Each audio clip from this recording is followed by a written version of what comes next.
Olá, bem-vindo ao meu canal. Vamos agora falar de mais um livro interessantíssimo. Se trata do Recordações do Escrivão Isaías Caminha, do Lima Barreto. Acho que é a primeira vez que eu trago agora um romance aqui para comentar, né? Para mim se trata de uma releitura porque foi o primeiro romance que eu li do Lima Barreto. Eu li numa edição bem antiguinha e aí li, lembro de ter gostado muito, ter me surpreendido, inclusive, e que me deu vontade ainda mais, né, de ler outras coisas que li, né, depois, Clara dos Anjos, li o Policarpo Quaresma, li outros contos e alguns outros romances, né, por exemplo, que Numa e Ninfa, né, Gonzaga de Sá, Cemitério dos Vivos, se eu não me engano, esses aí eu não li ainda. Vou dar sequência. E aqui nessa releitura acabei me deparando com uma coisa que deixou muito estava muito em voga esse ano, né? A questão da mídia, como a questão da imprensa, né? Desse órgão, vamos dizer um órgão assim, né? Porque no próprio título diz que a imprensa seria o quarto poder aqui do Brasil. É capaz de fazer essa manipulação, essa fomentação de opinião pública, né, a respeito de algo ou alguém. E aqui, isso aqui foi lançado em 1909, se não me engano, e de lá para cá, ó, já se faz mais de 100 anos já, né? Então, assim, e ainda a gente continua hoje com essa mídia, redes sociais, internet, nesse mundo extremamente conectado, e quanto isso é benéfico ou maléfico, dependendo da dosagem, né? Entre o veneno e o remédio, basta saber ali o tantinho de dosagem que você pode ter. E como se trata de um livro de recordações, a gente vai encontrar aqui o próprio Isaías Caminha, já mais velho, né? Trazendo essas recordações, relembrando algumas passagens da vida dele que foram importantes, que foram relevantes e que de certa maneira a gente pode colocar que foram até doloridas, que a gente percebe em determinadas passagens que isso acaba sendo como jogar ali, expor ali uma ferida que até do ato de escrever, né, tem um momento que ele chega que vai contar uma história ali, uma passagem da vida dele no Rio de Janeiro e que é tão dolorido, foi tão triste, né, que ele para, né, fala, gente, não, para aqui nesse momento, depois eu continuo essa história aqui. Então a gente vai acompanhar, né, o Isaías. O Isaías, ele não é do Rio de Janeiro, ele é do interior de Minas, se eu não me engano, e aí foi esse garoto, né, nascido ali de um pai e de uma mãe, mas não é de uma família unida, né? A mãe é descendente de escravizados, o pai, se eu não me engano, parece que era um padre, e que dessa união já se vê que há uma união ali bem esquisita. Porém, apesar de ser padre, ele coloca aqui que o pai dele é uma figura muito emblemática, né? Ele é dito como um homem de bastante conhecimento, quase que erudito. E aí o Isaías vai trilhar pelo mesmo caminho, frequentando ali os bons colégios, faz medicina. E aí o que acontece? Naquela época, a grande metrópole, uma das metrópoles aqui do Brasil, era o Rio de Janeiro. Então, assim, criava-se uma grande expectativa de ir para o Rio de Janeiro de que você poderia encontrar lá.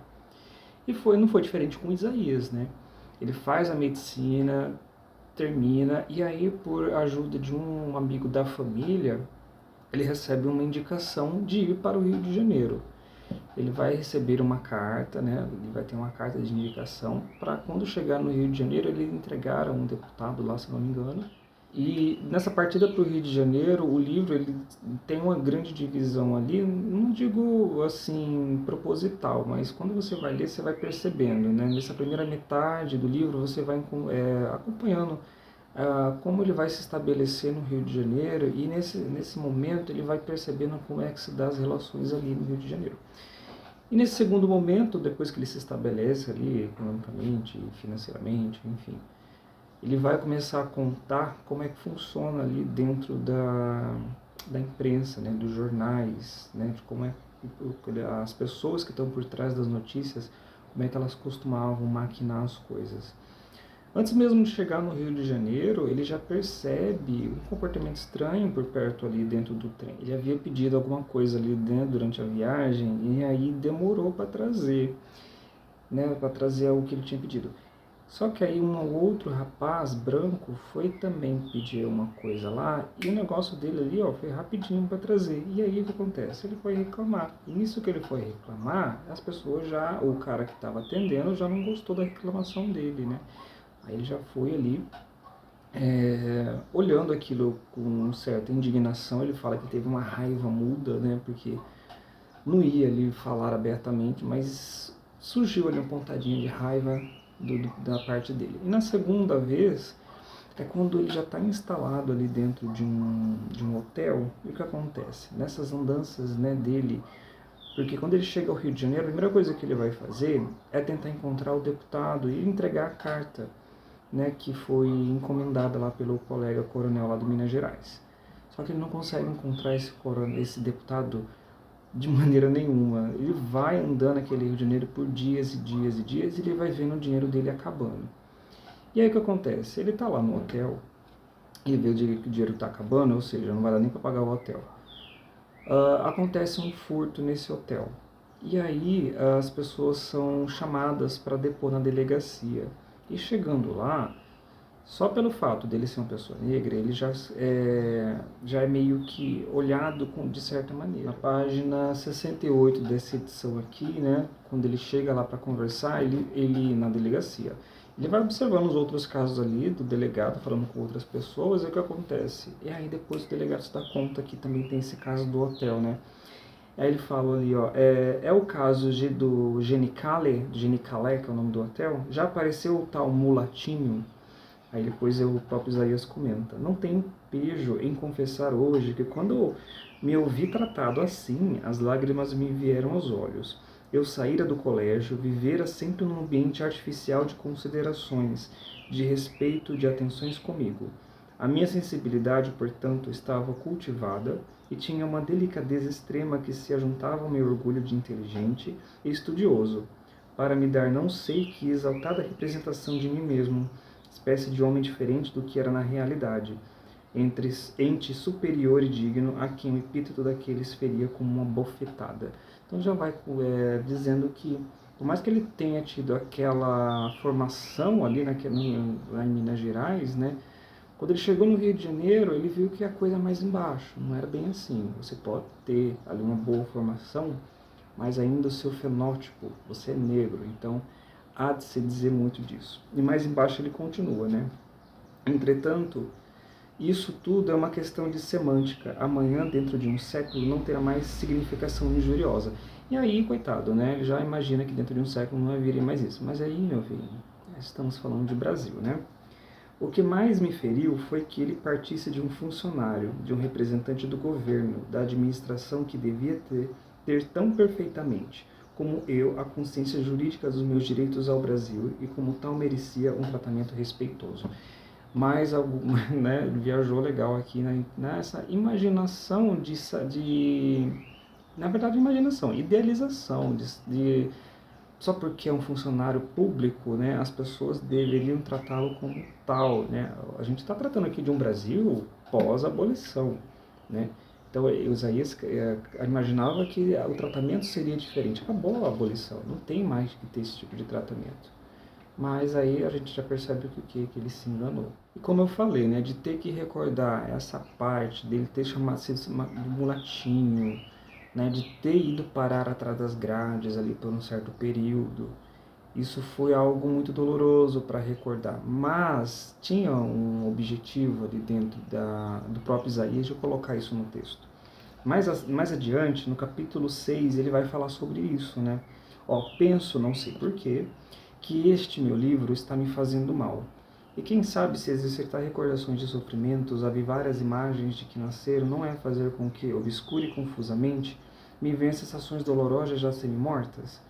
Talvez mesmo seja angústia de escritor, porque vivo cheio de dúvidas e hesito de dia para dia em continuar a escrevê-lo.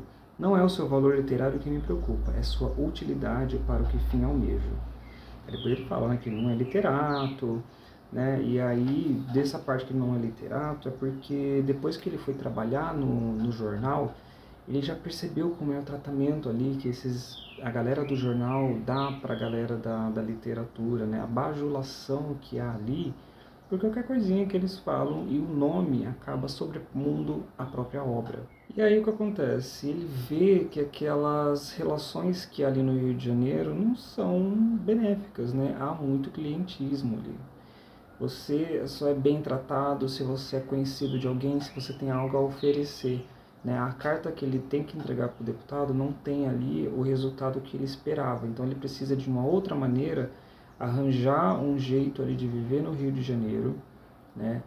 De ele não volta para Minas Gerais, de se manter ali. Aí que ele, né, através de alguns conhecidos, ele acaba indo parar no jornal, a trabalhar na imprensa.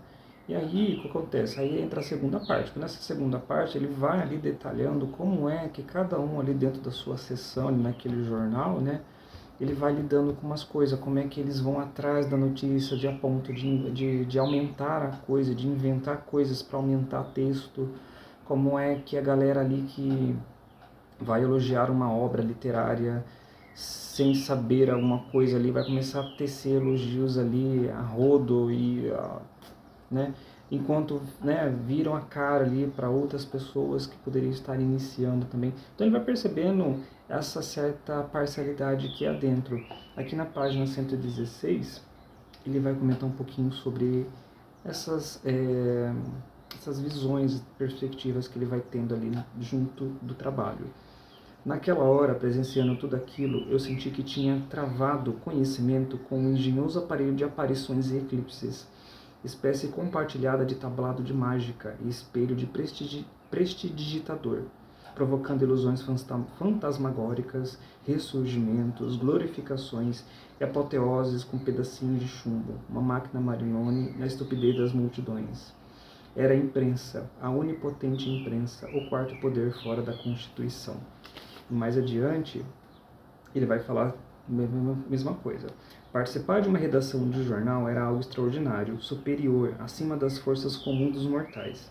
Eu tive a confirmação disso quando certa vez na casa dos cômodos em que morava, dizendo ao encarregado que trabalhava na redação do Globo, vi o pobre homem esbugulhar muitos olhos, olhar-me de alto a baixo, tomar-me de grande espanto como se estivesse diante de um ente extraordinário. As raparigas que residiam junto a mim, lavadeiras e costureiras, criadas de servir, apelidaram-me de O Jornalista.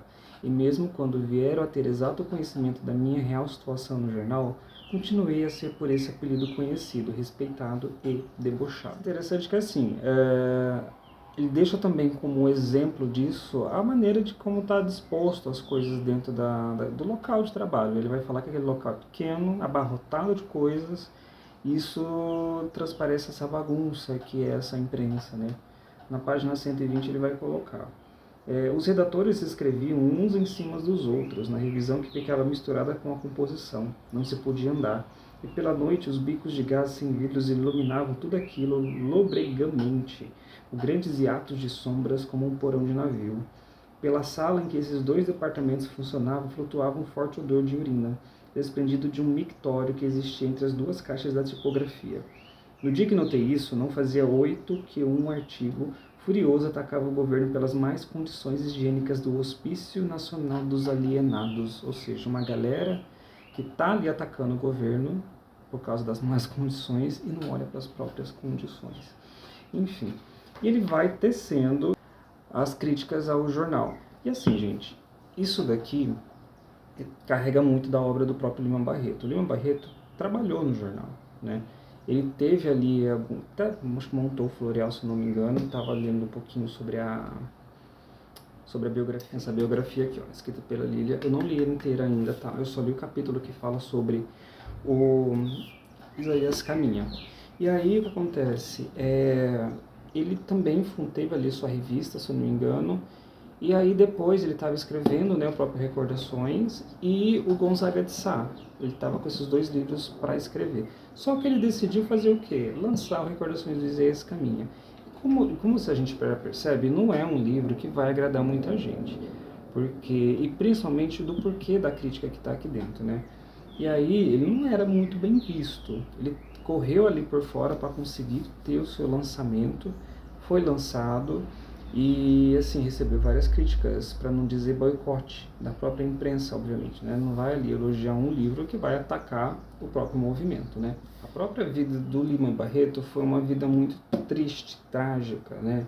E aí a gente já percebe o que é a questão das ilusões, né? O Isaías aqui, ele vai ir para o Rio de Janeiro imaginando uma coisa e não é. O Isaías, quando vai entrar para trabalhar no jornal, ele já vai imaginando uma coisa e também não é. E aí o que acontece? Nesse acesso, né, da real condição, o que a gente percebe, além de ser uma pessoa frustrada diante das coisas, ele usa essa frustração para atacar, né? E um bom ataque, ele é crítico, ele é ácido aqui, né? Ele traz piadinhas aqui muito interessante. Então o recurso que ele adotou para, é isso aqui que é o real do Brasil, é isso aqui a real das condições das coisas. Mais adiante no texto, ele vai falar sobre esse desgosto que ele passou a ter dessas reais condições, porque ele viu que para você chegar no nível um bom nível ali, vamos dizer assim, você tinha que dançar conforme a música deles, né? Usar ali subterfúgios para conhecer alguma indicação, enfim. Ele vai dizer aqui na página 182. Fiquei tendo um imenso desprezo, um grande nojo por tudo quanto tocava as letras, a política e a ciência, acreditando que todas as admirações e respeitos não são mais que sugestões, embustes e ilusões, fabricados por meia dúzia de incompetentes que se apoiam e se impuseram à credulidade pública e à insondável burrice da natureza humana. Ele é bem direto, né? Mais adiante. Mas se o meu desprezo, o meu aborrecimento por tudo isso se não fizeram totais, foi porque, por vezes, senti neles, naqueles redatores e repórteres que tinham o cofre das graças, grandes dúvidas, grandes desesperos e fortes vacilações de consciência sobre o seu próprio valor. Então, gente, fica a dica desse livro aqui, que é maravilhoso, muito atual, né? Falar sobre essa aptidão como a mídia, né, trabalha, opera ali afinco a respeito de formação de opinião das massas, principalmente, né? Fica a dica aqui desse livro. Ele é extremamente atual, né? A própria vida do Lima Barreto é uma vida para se considerar e muito, porque foi uma pessoa que, né, eu acho que diante das condições que ele passou em vida, se ele não tivesse passado por tudo isso, tivesse dado ali uma longevidade, né, ele teria entregado o que mais pra gente, né? Se tudo isso que ele já entregou pra gente é bem notório, é interessante de se acompanhar perfeitamente, imagino que ele poderia colocar mais além disso também. Então fica aqui a dica desse livro fortemente. E se você gostou do vídeo, curta, se inscreva, tem vídeo aí toda vez, se não toda semana, né? A cada aí acompanhar das leituras que faço. Até a próxima.